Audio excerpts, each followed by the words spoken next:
everybody. This is a continuation of yesterday's video. This is Homestead Tessie's mobile home living, and the home that we're in is our son and our daughter-in-law.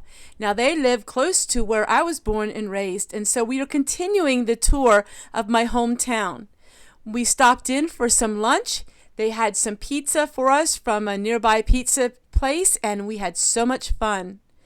He also had recently got 50 pounds of kidney beans for stocking up, and he gave us some of them as well, which I'm going to be canning in a future video coming up. I hope you enjoy the little bit of time that we spent with our son and his wife, and then we will go on to the rest of today's video.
And then in the video, you saw our son got a whole 50-pound case of kidney beans, and I have my kidney beans here, which I'm going to go ahead later on and put them in my jars, and I'm actually going to be canning some of them.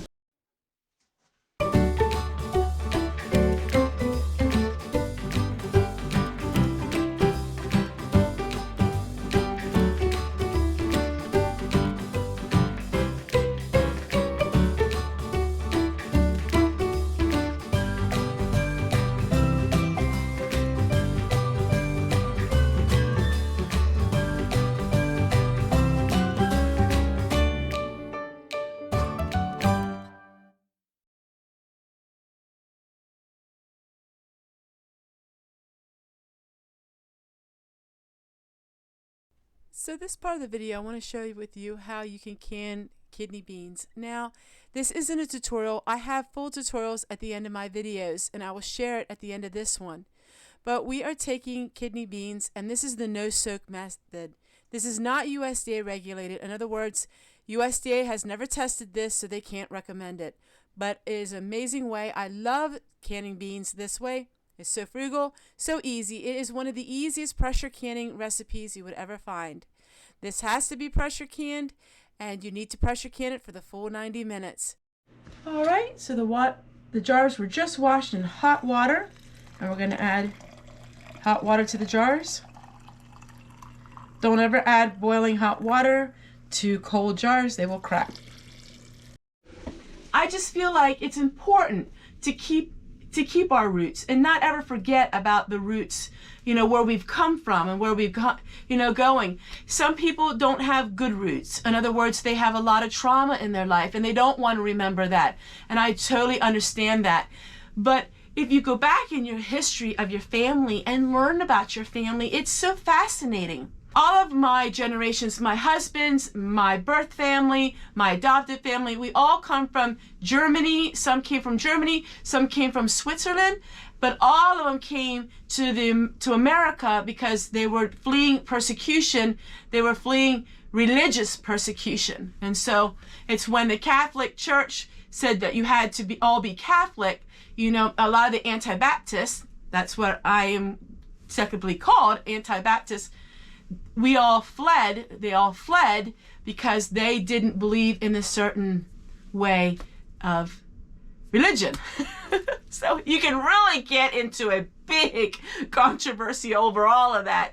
And, I just love my hometown. I just love the people in my hometown. And like I said, I was a little girl and I was a sponge and I soaked everything up. And so I mirror a lot of my mother's ways, a lot of her ways, as far as frugal, as far as not spending a lot of money, as far as homemaking. My mom was the ultimate homemaker. And I'm not just saying that. People all around her who knew her said she was the ultimate homemaker. And the ultimate homemaker was a home that was extremely clean. She had us all well fed. She sewed all of her own clothing. She just was the kind of mom that a lot of people have never lived with.